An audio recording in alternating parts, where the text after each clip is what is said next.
intervenir. D'ailleurs, je voudrais, avant même qu'on l'adore avec ses cantiques, il y a un frère ici parmi nous, Roger. S'il est là, il va lever son doigt. Est-ce que Roger est là? Je l'avais vu le matin avant. Ah, Roger est là. Vous pouvez vous approcher, Roger, pour qu'on vous voit. Et quand on adore Dieu, il se passe beaucoup de choses. Roger que voici, il avait une kyste à la main pendant qu'on priait. Et la parole de connaissance est sortie. Et c'est comparable à l'exemple que j'avais donné le dimanche passé. Et je dis que la kyste que toi tu as disparaîtra. Et la kyste a disparu. Et Roger est parti chez lui, la kyste était là. Attendez. Il est allé chez lui, la kyste était là. Il a regardé. Il s'est endormi, il s'est réveillé, la kyste était là. Le jour suivant, Roger dort. Il s'est réveillé le matin, la kyste n'était plus.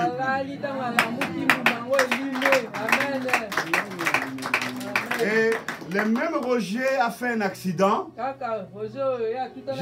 Je partageais avec lui ce matin plusieurs de ses témoignages. Il a fait un accident sur l'université. Alors il a eu un choc à la nuque. Vous savez que le cerveau se trouve de ce côté-là. Et depuis ce temps, un œil était affecté. Il ne voyait plus bien de son œil. Et les sombres commençaient à se développer dans cet œil-là. Et quand il est venu dans la prière, et lors de l'adoration, la parole de Dieu est sortie. Et il est guéri jusqu'à présent, il voit bien. Tu peux regagner ta place. Je voudrais vous dire que Dieu peut nous toucher tous. Même moi qui prêche, je ne suis qu'un instrument. Je ne suis qu'un canal au travers lequel Dieu peut aussi toucher tout le monde et me toucher aussi.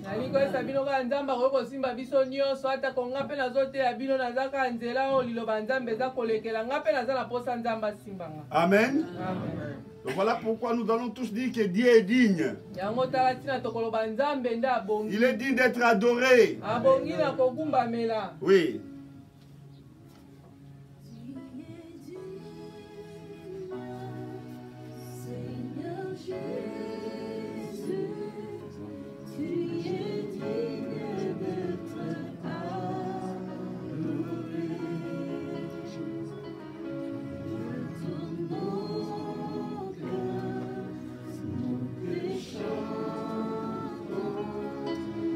Jamais tu le vois.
Amen.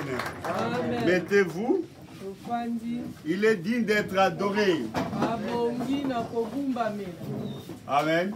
Amen. Est-ce que vous êtes là? Amen. Gloire à Dieu. Nous allons réfléchir sur un texte dans la Bible, dans l'évangile de Jean chapitre 6, du premier verset jusqu'au 15e.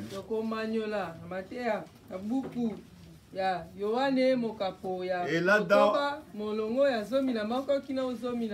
on l'a titré La multiplication des pains.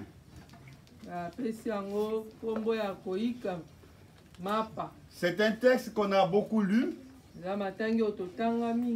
On a déjà prêché là-dessus. On nous a prêché aussi. On l'a tellement pressé, ce texte. C'est comme l'orange, quand on le presse, il n'y a plus de jus. Mais ce texte ici a encore de jus. Amen. Amen. Nous allons le presser. Il y aura un peu de jus qui va sortir et qui nous aidera à comprendre quelque chose. Amen. Amen.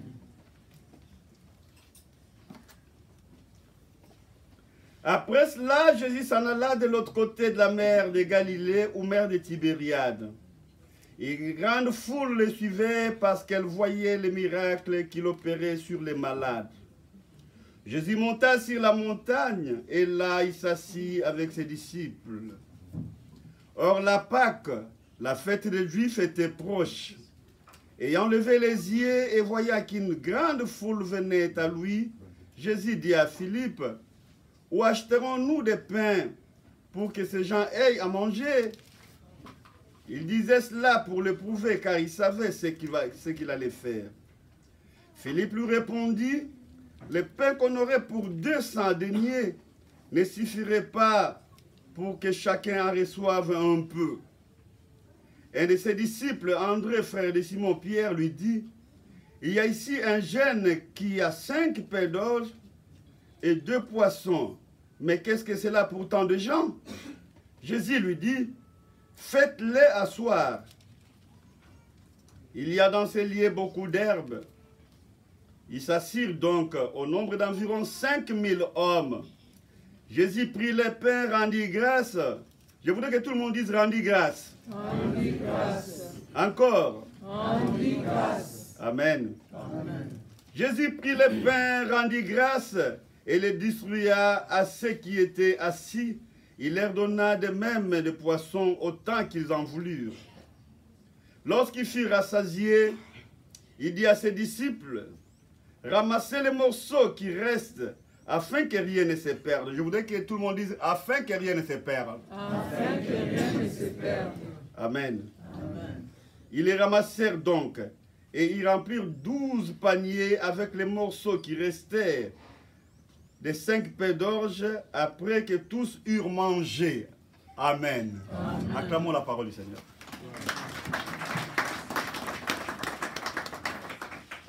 Amen. Amen. C'est un texte intéressant. Amen. Amen. Vous savez, il y a certaines choses, certaines histoires, certains chants du monde qui vous rappellent des souvenirs.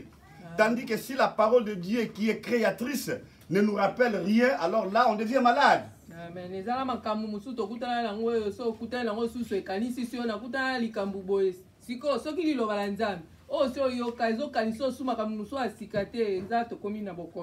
La parole de Dieu, non seulement elle rappelle, mais elle donne une vie. Amen. Elle transmet des solutions. Comme ce matin, je sais que la solution te sera transmise par la parole de Dieu. Amen. Qui croit cela? Gloire à Dieu. Amen. Amen. Alors il faut être attentif. La Bible dit les gens ont suivi Jésus parce qu'ils voyaient de miracles. Amen. Ils ont vu le miracle. Ils ont suivi Jésus. Jésus s'est assis sur une montagne. Et c'était un endroit désertique aussi. Amen. Amen. Pour votre information, Israël, c'est un terrain où il pleut rarement. C'est une contrée semi-désertique. Amen. Amen. Et les gens ont suivi Jésus dans les secs, là où il était. Mais ils l'ont suivi à cause des miracles qu'ils voyaient. Et ces gens n'ont-ils pas vu des médecins de la société? Peut-être ils étaient déjà partis chez les médecins. Les médecins ont montré leurs limites. Amen. Amen. C'est pourquoi toi qui es ici, tu as choisi vraiment la bonne part. Tu es venu chez celui qui n'a pas de limites. Quel que soit ton problème, je crois ce matin, Jésus va intervenir parce qu'il n'a pas de limite. Amen. Les gens chez qui nous étions partis autrefois, les médecins, les familles, le magistrat, tout et tout, ils ont des limites.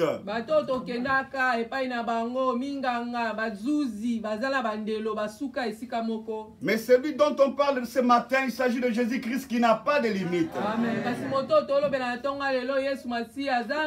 Alors la foule l'a suivi.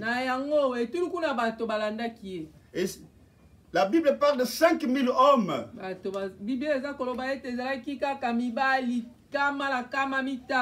Sans compter le nombre de femmes.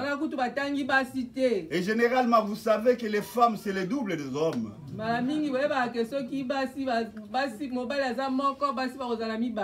Alors s'il faut prendre le double, c'est-à-dire ils sont déjà 15 000.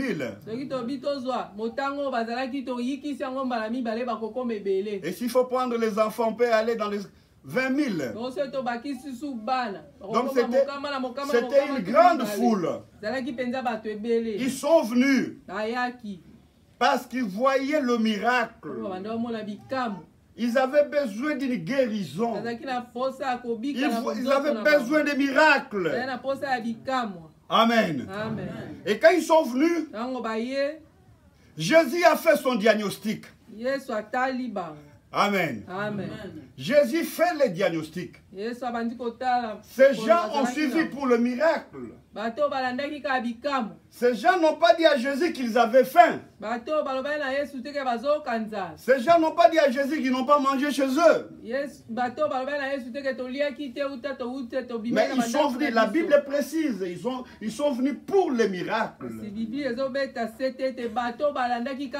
Mais quand ils sont arrivés, Jésus fait son diagnostic.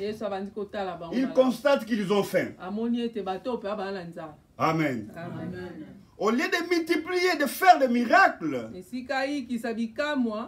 Jésus dit non. Philippe, viens. André, viens. Et vous tous les apôtres, approchez-vous de moi. Ces gens ont faim. C'est un peu choquant, hein? Amen. Amen. Et Jésus développe là quelque chose qui à l'œil nu ne se voit pas. Parce qu'à l'œil nu, l'écrivain de la Bible parle des miracles qu'ils ont suivis, tandis que Jésus, spirituellement, constate qu'ils ont faim. Amen.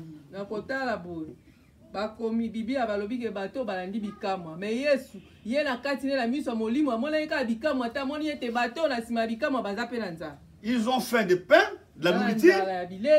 Ils ont fait de la justice. Ils ont fait de la paix. Ils ont fait de la guérison. Ils ont plusieurs fins en eux. Amen. Amen. Ce matin, peut-être toi, tu as la faim d'une paix. C'est une faim aussi. Tu as la faim d'une guérison. C'est aussi une faim. Et Jésus dit, ils ont faim. Amen. Est-ce que nous sommes ensemble? Amen.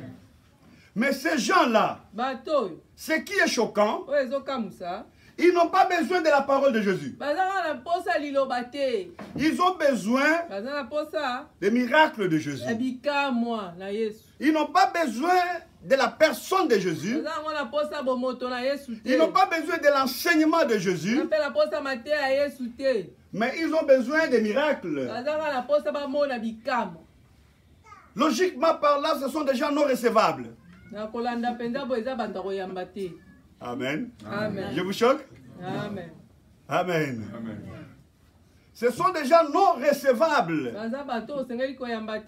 Parce que l'intérêt qu'ils manifestent n'épouse pas l'intérêt que Jésus a.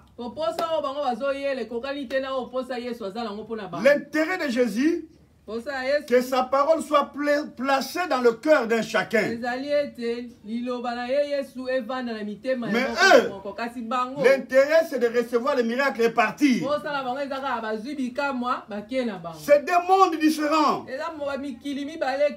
Mais la Bible dit, Jésus eut pitié, Jésus fut rempli de compassion. Chers frères et sœurs, c'est Jésus que nous prêchons, c'est Jésus que nous servons tous, c'est Jésus que nous avons tous suivi. Non, c'est un brave, il est vraiment Dieu. Amen.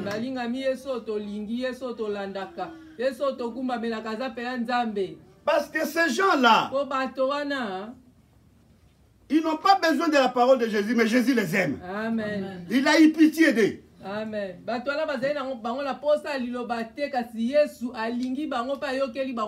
Ils ont besoin de la guérison seulement pour qu'ils partent. Mais Jésus a eu pitié d'eux. Amen. Amen. Si vous vous déplacez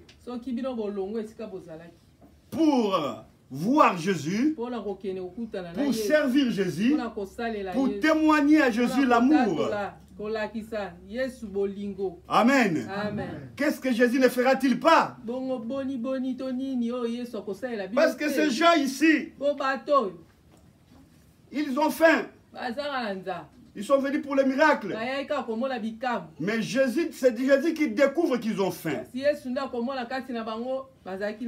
Amen. Amen. Alors, il dit à Philippe, Combien avons-nous là-bas? Parce qu'il faut du pain. Amen. Laissez-moi vous dire, un bon pain dépend d'un bon boulanger. Il y a plusieurs pains, n'est-ce pas? Les mamans savent plus que moi, je pense. Vous trouverez qu'on vend du pain ici, mais vous sautez la personne qui vend du pain ici pour aller acheter très loin. Parce que vous savez que celui-là, il fait bien ses pains. Donc un bon pain dépend d'un bon boulanger.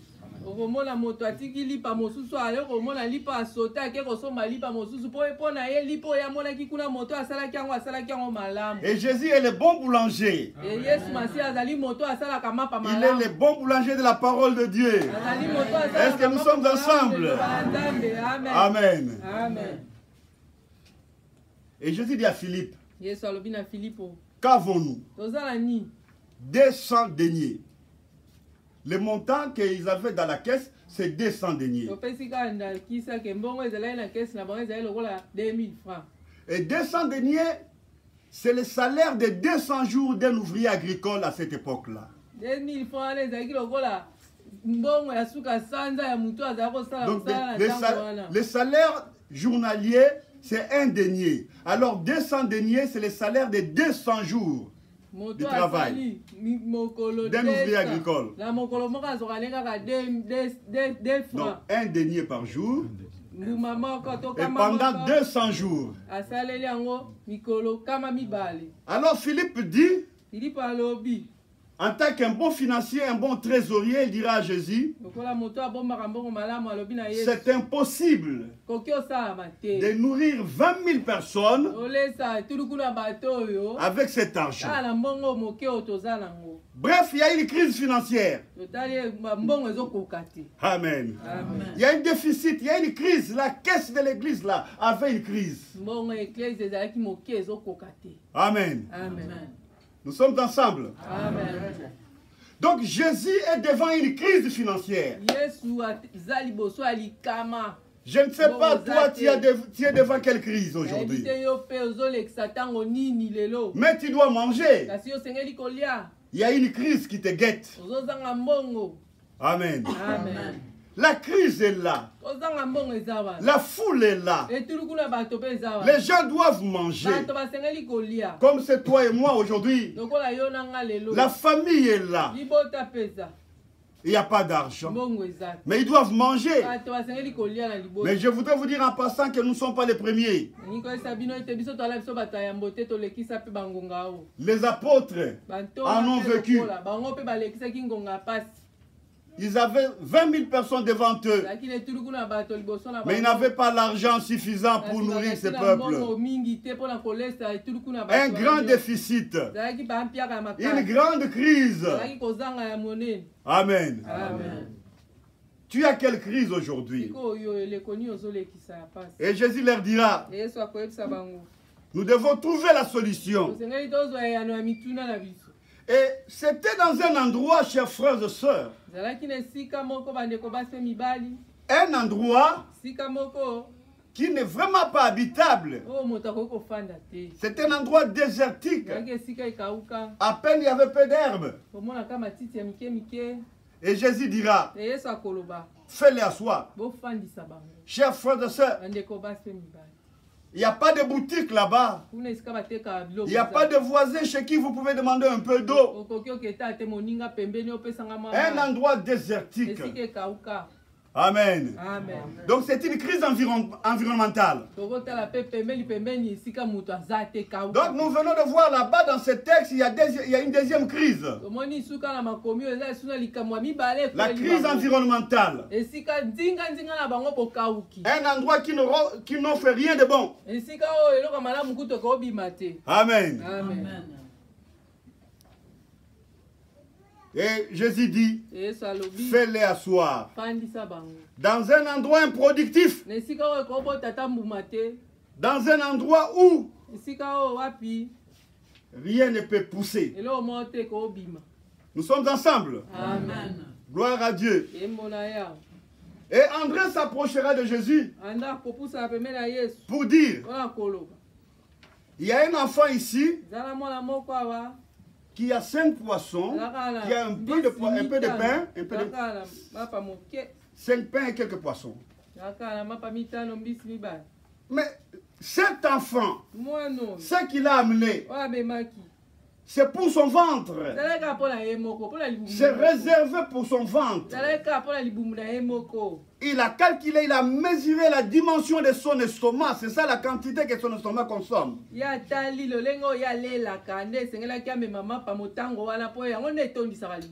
André, il va faire le rapport. Le pain d'autrui chez Jésus. Amen. Amen. Nous sommes ensemble. Amen. Donc il y a encore une crise. Une crise alimentaire. Amen. Amen. Parce qu'une telle nourriture, c'est insuffisant pour 3 personnes. Et mais là, il y a plus de 20 000 personnes. Une crise alimentaire. Maman, papa, peut-être chez toi, aujourd'hui, il n'y a rien à manger. C'est une crise alimentaire. Amen. Amen. Jésus dit, fais-les asseoir. Amen. Amen. Il prit le pain. Amène-moi ce pain-là. Il prend le pain de la crise. Amen. Amen. Le pain insuffisant et le poisson insuffisant. Jésus les a pris et il rendit grâce. Chers frères et sœurs, nous voulons atterrir. Amen. Amen. Il prit ce pain. Il dit fais-les asseoir. Il y a des pains qu'on ne mange pas debout. Amen. Amen. Il faut s'asseoir pour le manger. Je vais vous parler un peu de pain.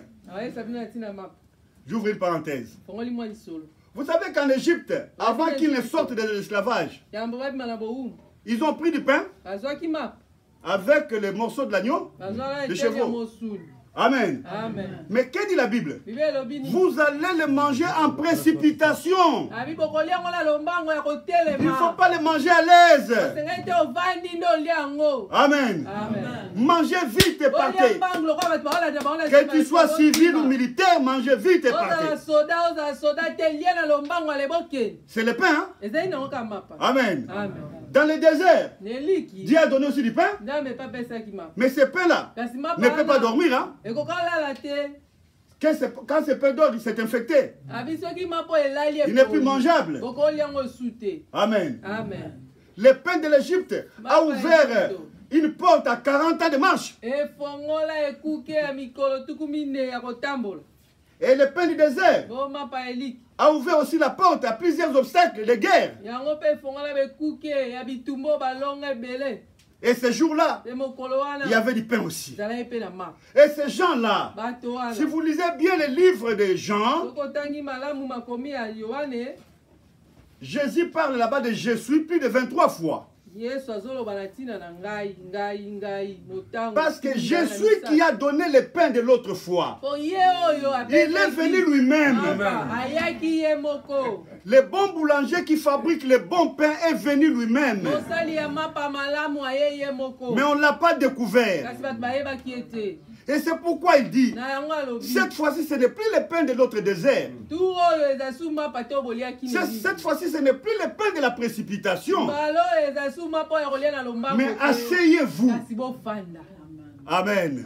Asseyez-vous. Chers frères et sœurs. Et quand ils sont assis, Jésus a pris le pain et il a rendu grâce. Amen. Amen. Le fait de s'asseoir dit quoi? Arrêter la précipitation. Le fait de s'asseoir signifie quoi? Soyez posé. Le fait de s'asseoir veut dire quoi? Soyez réfléchi. Amen. Amen. Jésus dit asseyez-vous. Et pendant qu'il s'asseyait, Jésus rendait grâce. Mais bien aimé dans le Seigneur, dans cette période difficile, dans cette période où les parents ne savent quoi dire devant les enfants, dans cette période, chers frères et sœurs, où nous manquons beaucoup de choses, où la colonne vertébrale économique du monde est secouée, laissez-moi vous dire, mes bien-aimés, nous devons nous asseoir. Amen. Nous devons nous asseoir.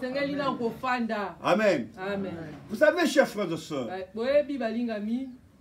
je ne suis pas ici pour vous parler de la science, de ce quoi, mais je peux quand même effleurer quelque chose. Vous savez, tout le monde parle du dollar, tout le monde parle de l'argent, tout le monde parle du pain qui a changé. La situation économique de notre pays est précaire. Pourquoi? Parce que notre pays n'exporte essentiellement que les minéraux. Et les grands consommateurs de ces minéraux, c'est la Chine. Or, la Chine est attaquée par la corona. Et la Chine a fermé les usines. La Chine ne peut pas acheter encore de minéraux parce qu'elle est dans une situation difficile. Alors, nous, c'est pourquoi l'argent que nous avions stocké, il n'y en a plus de devises. Et les devises deviennent rares.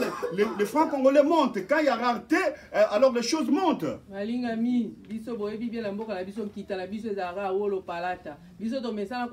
Basomba ngo makasi za Chine siko Chine kuna korone beti moye ba osomba ezate biso to wana marchandi kasi muto osomba zate yango wana mbongo to zaki na omandambu na libenga ekiti talo yango omona pe biloko ezokoma. Et non seulement ça, notre environnement économique, les routes, ces sites là de production, on avait tellement focalisé notre production du Congo, c'est seulement au minerai. On ne veut pas exploiter ce qui est agricole. Bonbongo na biso to mona ke zala kaka wolo. Mais to boya ki osala bilanga pona kati bilanga pe to koka ko matsa bombongo na biso. Chers frères et sœurs, mais bien aimés, la situation est précaire. Likambo pende eza pasi makasi. Il est impossible même à notre gouvernement de trouver la solution maintenant. Non, à moins que la situation mondiale soit décantée. Eza pasi ata na gouvernement ekitisa dollar siko po pasi ekoti bisika nyonso. Amen. Amen. Ça, c'est une parenthèse. Je sais que j'ai affaire à plusieurs économistes ici. Mais bien aimé, la situation est difficile. Toi, tu vas résoudre le problème des minéraux ou bien moi?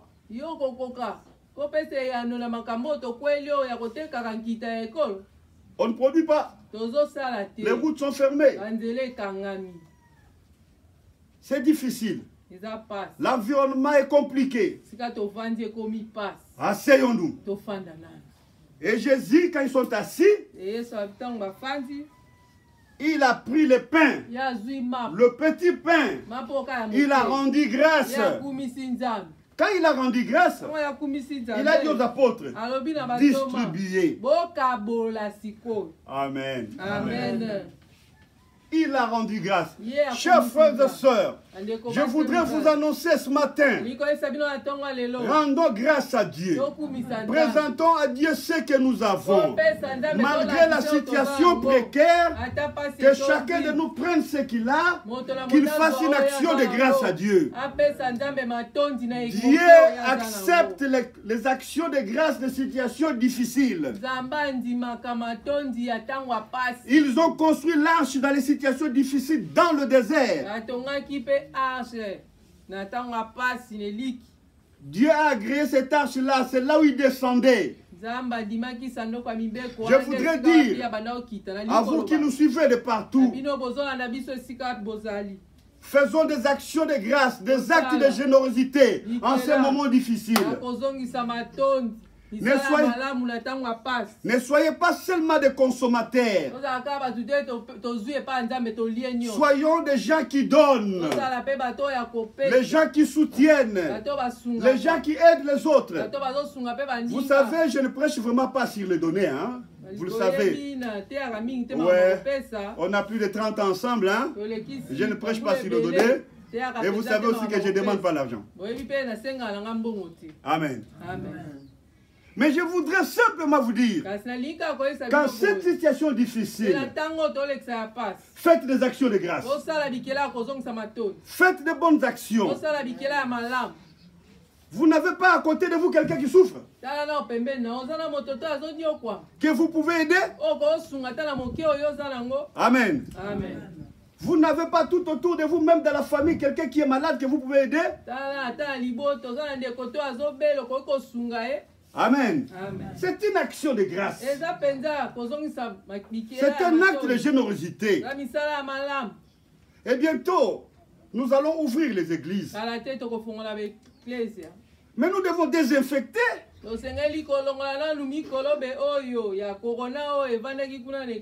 Oui, on va appeler cette entreprise-là qui va désinfecter l'église. Mais si on le fait, mais on le fera avec vos actions de grâce. Amen. Les actions de grâce. La Bible dit en toute chose ne vous inquiétez de rien. Priez, faites ceci, mais avec les actions de grâce. Nous devons avoir cette habitude de faire des actions de grâce. N'ayons pas cette habitude de voir seulement la crise environnementale, la crise financière, la crise sociale, la crise alimentaire. Tout ça c'est bien beau, mais posons des actions, posons des actes concrets. Et allons aux actions de grâce. Le Seigneur interviendra. Amen.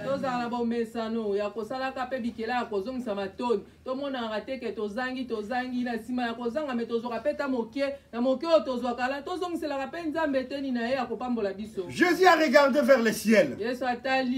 Mais pour qu'une action de grâce soit agréée,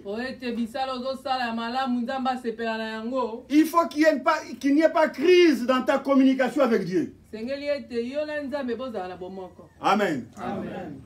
Il y avait la crise sur terre, mais il y avait un endroit qui n'était pas frappé de la crise.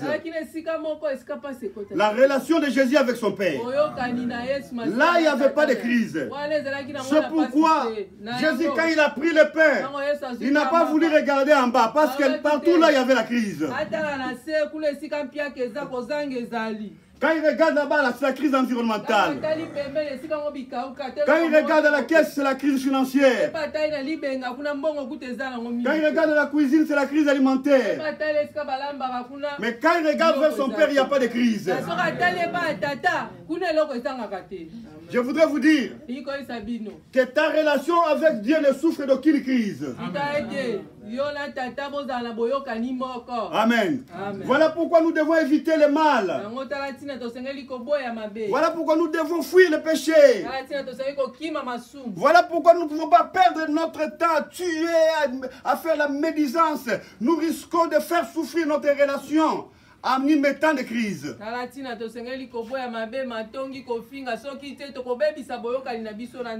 Est-ce que nous sommes ensemble? Amen. Il peut y avoir la crise partout, mais il y a un seul endroit que toi tu ne permettras pas qu'il y ait la crise. C'est ta relation avec Dieu. Amen.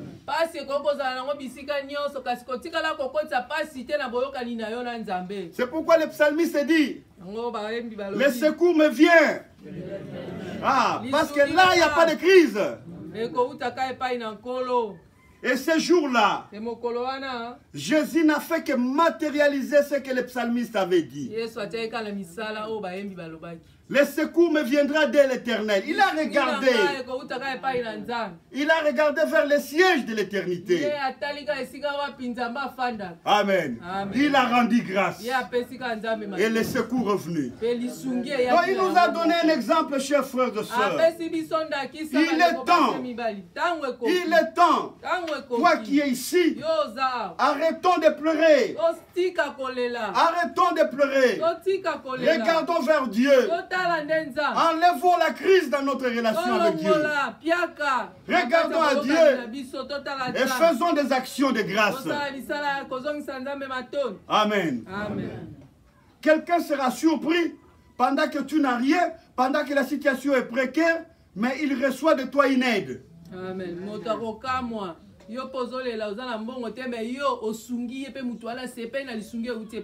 En pleine crise. Non, c'est parce que tu as regardé vers le haut. Alors regardons en haut et posons des actes. Est-ce que nous sommes ensemble? Qu'aucun de nous ne fasse souffrir sa relation avec Dieu par une crise. Voilà ce matin. Je voudrais maintenant clôturer pour vous dire ceci. Si vous avez une crise, regardons tous à Dieu. Si c'est la guérison qui vous tourmente, vous avez besoin. Vous avez faim d'une guérison.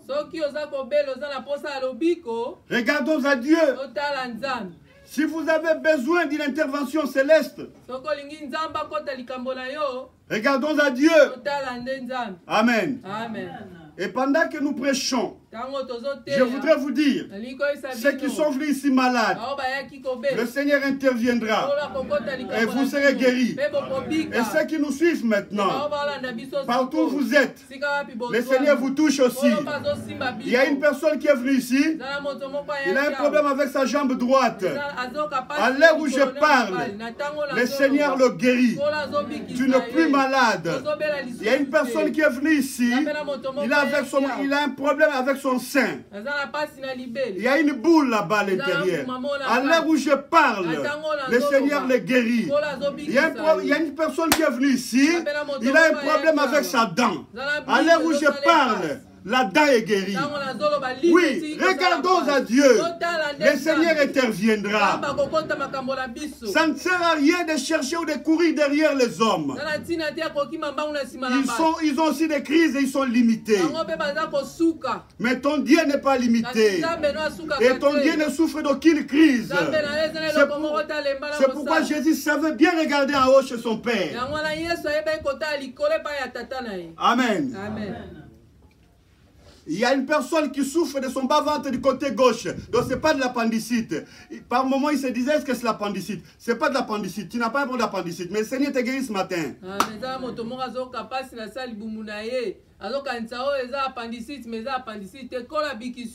Amen. Oui, tu n'as pas bien dormi à cause de la toux. Le Seigneur te guérit ce matin. Le Seigneur est merveilleux, chers frères et sœurs. Je voudrais vous dire, regardons vers le Seigneur. Ayons l'habitude de faire des actions de grâce. Ayons l'habitude de faire des actes de générosité pour la gloire de Dieu.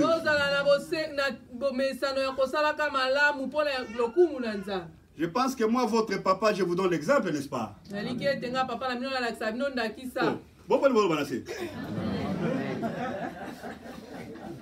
Donc je ne donne pas l'exemple. Amen. Gloire à Dieu. Ouais. Qui est quand même un moment de joie, n'est-ce pas? Donc voilà, dans ma tête, il faut se détendre par moment. Amen. Mes bien-aimés, mes enfants dans la foi, chers frères et sœurs dans le Seigneur, posons des actes de générosité en gardant notre communion sainte avec Dieu.